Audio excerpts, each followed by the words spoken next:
Perfect. So with the spring enrollment, I'll get to your questions, etc. as well, Abby, afterwards. And we'll quickly go over the spring enrollment right here before I dive into the other questions. I wanted to go over the dollar right here. And to me, it's quite fun. It's also quite confusing right here, the dollar, to see what it's actually doing. Now, if we take a look at the weekly, then we discussed this weekly fair value gap right there in itself. The first thought process I would have is that it's most likely not going to hold. If it's going to hold, then we'll have a deeper retracement into that to then continue lower. And the reason for that, the reason why I want to know that is because I want to avoid those losses before I take the next winner. So I want to essentially get more confirmation. I want to be more accurate in that sense. So right here, if we go into the 4 hour, we will see we have a 4 hour value gap lower right there, which we can potentially continue lower from. So where do we actually look to short this 4 hour value gap if we are looking for trade IDs? And when do we stop using that 4 hour value gap? Because in itself, it's quite a big 4 hour value gap right there. Then let's first look at the daily as well. Daily, we have daily value gaps higher right there, daily value gaps higher right there. At first instance, I was not expecting personally a big rejection right there of that daily value gap, which we do have right now. So where my thought process here is, we have this 4 hour value gap, which the first thing into it is already a nice rejection to potentially continue lower off of that. So we have a nice rejection right there, which we can potentially continue lower, ideally failing to create a fair value gap right there. So we can actually look to continue lower as well, having more confidence that it actually wants to continue lower. Now, if that does not happen and the next candle right here is not even showing bearish signs currently in the first 2 hours of the 4 hour candle, and is only being an up candle, then this in itself to me looks like we might create a 4 hour value gap right there, going into another 4 hour value gap right there, almost failing the rejection, not creating a daily value gap lower right there, which leads me to think again, well, does it then want to continue higher actually?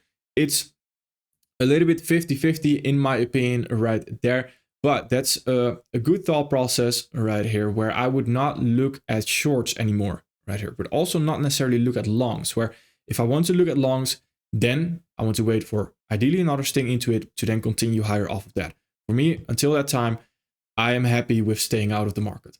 Now, this also, what we did not touch on just yet in the fair value gap video, I felt like it wasn't really the right time to touch on that, is whenever we have fair value gaps just one-sided, that does not mean that there's actual intention towards that side. So what I mean by that is, if we have fair value gaps like this going lower, then that does not actually mean we want to continue lower. Yes, the rejection, of course, is extremely aggressive and is the first sign that we might actually want to continue lower, but it's not a definite conclusion that we do want to continue lower. It's not decided yet. And the reason that is because fair value gaps in itself are also used as manipulation. And manipulation is just intention. It's fake intention in a sense. So right here, we have fake intention going lower potentially to then continue higher. Now, how can we actually see that that's fake intention? Well, whenever we have been bullish, like we have right there, and we have established 4 hour order flow going higher right there, and we just have a singular move lower in form of that huge fair value gap lower right there, then yes, we have intention going lower, but we never have order flow confirmed going lower. So before that time, all this time, 4 hour order flow was still bullish. So that also leads me to think, all right, well, this becomes suspicious that might be then fake intention to actually continue higher instead. Because if we truly had that much bearish intention, in my opinion, we should have already continued lower immediately off of this 4 hour value gap right there. There's no real reason to mess around right there. We should have already continued lower if there was a true intention to continue lower as well, in my opinion. And if there was a lot of momentum. So that's important to understand. And we'll see that as well on pairs like EU right here, which are coming into, or GU is actually a better example. GU right here coming into that order block right there with the value gap that has not been traded into. So this move higher right there, even though we could argue order flow has been confirmed right there, not the nicest price action, but just a singular move higher with fair value gaps right there, just with the intention, does not necessarily mean that we are actually going to continue higher. Where if we take a look at this price action, again, that worries me right here that we might actually want to continue lower. It worries me is an exaggeration because I don't really care. But right here, if we want to continue lower, then this is looking nice to actually continue lower, where we have played the rejection of that weekly order block and weekly value gap to then move lower instead. So, which also makes sense if we now, again, take the fair value story, because the fair value area was sitting right there, and we are clearly not offering fair value anymore. So the only real area, if we do still want to continue higher, was the weekly order block right there. Fails to create a daily value gap higher right now, whilst trading back into that first candle. So in itself, this is looking great for bearish price action overall. For EU, very similar. For EU, we have a little bit more resistance coming up. And what I mean by that, if we now want to continue lower right here, then which one do we want to pick? Do we want to trade EU? Do we want to trade GU right there? Personally, I would look at GU. And the reason for GU, even though overall it has been stronger, it is not creating a lot of resistance going against it. Meaning, we already came into the weekly value gap, weekly order block, similar to EU already came into the weekly value gap as well. But the difference between EU and GU right here is if these daily candle closes, then we have this daily fair value gap going against it, where GU doesn't have that. So whenever you want to trade, or you're sort of doubting which pair you should be trading, the weaker or stronger one, etc., find the one with the least resistance. The one you want to trade is the one with the least resistance, which oftentimes is referred in the SMC industry, community, whatever you want to call it, is a relative strength analysis. It doesn't have to be that complicated where you have to look at, all right, which one is actually stronger, which one is weaker. No, find the one with less PD arrays, opposing PD arrays going against your trade ID.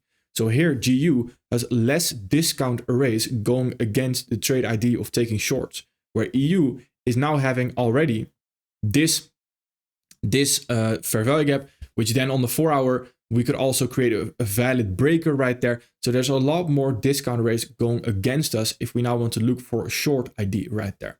So I would prefer GU myself. Looking at some other pairs right here as well, ES has been quite interesting. ES clearly for now at least running this high. We will see what we will do as well with that area. But for now, this is definitely a run on liquidity and not a sweep of liquidity. So potentially we can also continue higher unless we again have a lot of resistance, create a sharp turn, create a lot of momentum going against that. Then I would not expect the fair value area to hold right there. And what I mean by that is if we now create a fair value gap going lower, we respect that to then create a new fair value gap going lower into the fair value area. There's a lot of resistance going against it, right? There's a lot of strong resistance for that fair value area than to suddenly hold. So I would expect lower prices almost as well. But we'll see how we react there. NASDAQ as well, quite interesting. Let me delete everything. Let me just mark out that line right there. So right here, if we do want to continue higher, then we are quite close to the drawn liquidity. So at 9:30, I'm not expecting a huge retracement to continue higher off that. Potentially the 1 hour value gap right there to already continue higher right there. Which again leaves all the other fair value gaps that we have right here on the 4 hour for me currently. Unless we have a huge retracement first, I would still be bullish, but my preference would go out to the 1 hour value gap first to continue higher off of that instead.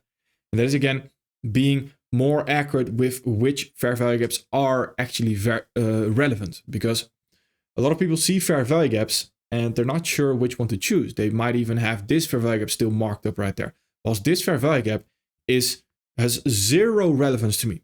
It's the least relevant fair value gap on this chart right here. I'm not looking to trade off of that, currently not looking to target that. It's not relevant right there. So even though we might have a lag higher, an order flow lag higher in form of this, a lot of fair value gaps in that particular order flow lag are not even relevant. We're not even looking to trade off of that. So that's quite important to understand as well. So if you do have any questions about the spring enrollment in particular, then please feel free to let me know. And if not, then we will move on to the advanced live section as well. Let's see. All right, so can you explain a bit again, which you did now about not relevant? It's a good question. And if we, so when we have a target, and that's where it all starts with. Oftentimes, if I tell you, it's very funny actually. I have a YouTube video coming up, And in that YouTube video, I also talk about the third candle in similar style that I've been talking about in the spring enrollment. But certain details are more important than others because it all starts with a sort of process. And if you do not know the target, then knowing what a fair value gap will most likely do is completely irrelevant. So you first need to know the exact target to know what a fair value gap will also most likely do. So for example, if we look at EU right here, and we have this target right there, that was our potential target. Then if we now want to continue higher, and we have a lot of momentum going higher, then the fair value gaps that are actually relevant is this fair value gap that is higher right there, the highest fair value gap, this fair value gap right there. And after that, everything below this overlapping defense is not relevant. So daily fair value gap right there is already a huge retracement it is going to make before it continues higher. 4-hour value gap we have below that right there is also not relevant. And what I mean with not relevant is we are not expecting a retracement into that before we actually continue higher. So that is where the third candle now comes in. That is where understanding how far we can retrace, fair value area, etc. comes in. So if we have a fair value area, and let me find another example as well. Let's see, Australian dollar, US dollar. Let's see. Let me see if I can just find a clear example. I want to find a clear example. Well, I can use crude oil again, right here. Yeah. So for crude oil, this was a beautiful example, to be honest. Right here, we create a fair value area, which we come above, right there. So in that fair value area, we also have right now an order flow lag higher right there with a lot of fair value gaps. So what are the actual fair value gaps we are most likely going to trade off of? As a general rule of thumb, and I'm going to say this extremely general, so please take that not as a fact or as end all be all. It's just an extremely general rule of thumb. The first two fair value gaps are the most relevant one. And what I mean by that is we likely have one fair value gap that's not overlapping with a fair value area, with an overlapping defense. That one is relevant because we need to see how we react off of that if we already want to continue higher. Then the second one is most likely going to be overlapping with a fair value area or with an overlapping defense. Every other fair value gap below that or besides that is not relevant. It's just not what we are looking to trade off of. So if we expect higher prices, it's either going to be the first fair value gap alone right there, or it's going to be the part where the fair value gap and this small one right there that is close towards the fair value area right there that we can actually continue higher off of. All the fair value gaps below that are not relevant, and not relevant as in I am not looking to trade off of them.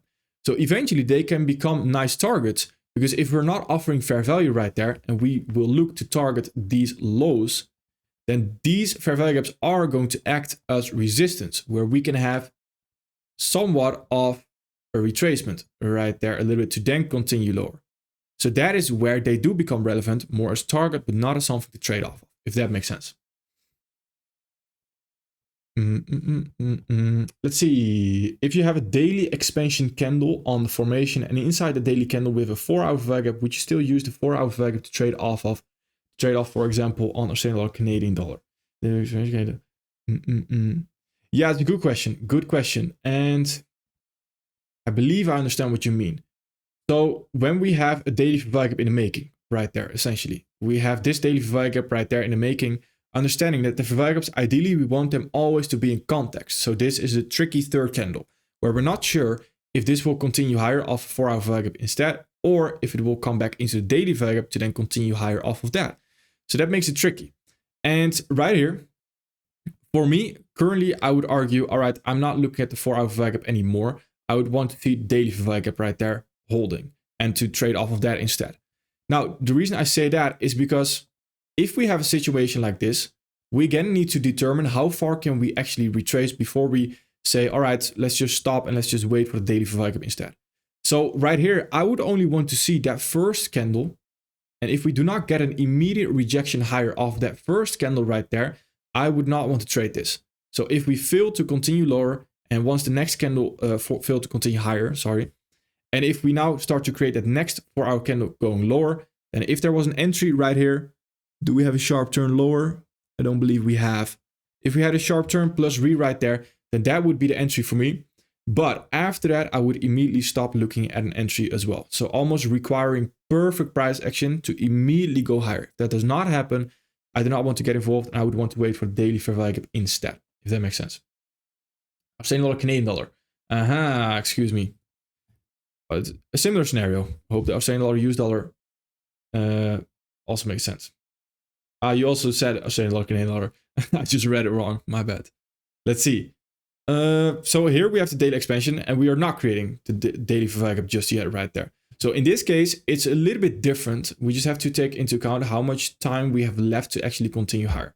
So right here, since we are still in expansion phase, it becomes overall quite similar. It's just a little bit earlier in the duration of a daily fair value gap is going to be created. So right here, this 4-hour value gap is also something I would look to trade off of right there to then continue higher, to continue that bullish, that lot of momentum going higher right there. If we do not automatically or we do not instantly continue higher off that, I would again personally want to wait with the time aspect as well to then wait for a daily fair value gap instead right there. So again, requiring that perfect price action right there, already continue higher, if that makes sense. Let's see. Let me see. Where was I? It's here. If we have an overlapping defense with fair value gap, which is the only relevant, but the retracement is forming a fair value gap in higher time frame, still that fair value gap is irrelevant, which is on the higher time frame. Sure, thank you. If we have an overlapping defense with fair value gap, which is the only relevant, but the retracement is forming a fair value gap in higher time frame. Yeah, the higher time fair value gap in that sense would be the relevant one, if that makes sense. For the daily, Australian dollar, US dollar can be said that price gave signs of sweeping the fair value area on March 8th, and on March 19th is respecting nest or lock, meaning is respecting nest fair value at this moment, correct? Yes, exactly. So that makes it also quite difficult right here, since whatever the dollar is doing and why we are seeing this huge rejection going lower. So like you mentioned, we are indeed disrespecting that fair value area right there to then come into the nest area. Well, personally, I was not really expecting higher prices off of that. I would rather see lower prices instead, but we are just seeing a huge move higher. Now, at this moment in time, it's important to understand whatever the dollar will do, that will be the most relevant thing. So if the dollar will want to continue higher right here, and will want to take out those highs, like it might be doing at this moment in time, it would not surprise me, but it would also not surprise me if it continue lower. So it's quite 50-50 at this moment in time for me. Australian dollar, US dollar would then most likely see a huge move lower again and just continuing lower towards the fair value area lows right there. We just have to react right here if we do indeed want to continue higher off that nested order block right there. That becomes quite important. So quite 50-50, but you are correct indeed. Do you think we can recognize fake tops and fake bottoms, intermediate to high, intermediate to low, based on 2-candle rejection? That's an interesting one. Potentially yes. Potentially yes. We have to dive deeper into that as well in the advanced section. That could be very interesting, for sure. Let's see. In regards to Euro New Zealand dollar, we sweep the previous day high before coming into the daily bullish PD rate to trade from. Is it dangerous in general taking previous day high or previous day low before coming into to a high time PD rate? Is it dangerous? I would prefer if it didn't do it, because there's a chance to create momentum right there. That's also why Euro New Zealand dollar right there is not something I necessarily liked. And just because of the momentum we had going into the daily value gap. So personally, I did not prefer that. I don't prefer that. So generally speaking, is it dangerous? It's more dangerous than having it not do it. As in, if we don't sweep that previous day high before coming into that, it's less dangerous. So I would rather see that. Can we still look to trade it? For sure. Again, that would lead me to say, all right, I would want a little bit more confirmation. I want to make sure it wants to continue higher, etc. Things like that. So overall, it is more dangerous in my opinion. Yes. Let's see here. I'm overwhelmed now. I watch a video of yours and think the penny has dropped, but then the disillusion comes in. I just watched your dealing ratio video again. Which kill zones apply now? When is it time to trade? I always look for an entry on New York AM and then exit on New York PM, because that's what you say in the video with the session indicator. Am I completely wrong now? In which kill zones do I have to or should I trade? It really depends on what your personal preference in that sense is. So I'll start off with that, as in which kill zones are you looking to trade? Now the kill zones you have are still perfect. I just simplified it a little bit more, where you can trade from, if we're looking at indices, which is New York AM and New York PM, then New York AM will be from 9:30 until 11. You can take 11, you can take 1, but it's from 11 a.m. New York local time. Then you have New York PM, which is 1 p.m. till 4 p.m. New York local time again. So those are defined, but if there's an entry opportunity presenting itself in between 9:30 a.m. New York local time and 4 p.m., or I would argue 3 p.m. because the last hour your trade still wants to run, 3 p.m. New York local time, that is still perfectly fine to trade. So I might have been a little bit confusing regarding that. So because I've tried to simplify it a little bit more, because you don't need to know the exact specific sessions, etc. That's not super relevant, but you're still correct. You're still doing it perfectly fine. If you want to trade in, or if you look for an entry in New York AM, I want to exit New York PM, that's perfectly fine. There's nothing wrong with that. That's absolutely perfect. Absolutely perfect. Let's see. So this is like the pushing hands concept, correct? Less resistance shouldn't have a deep retracement. Exactly. I'm not sure which one I was looking at exactly at that moment in time you said that, but yes. Let's see. Can you go over Australian dollar, New Zealand dollar? For sure. Let me save that one actually. Wait, let me save that one actually for the advanced section. I'll go over it immediately. Let me see. All right.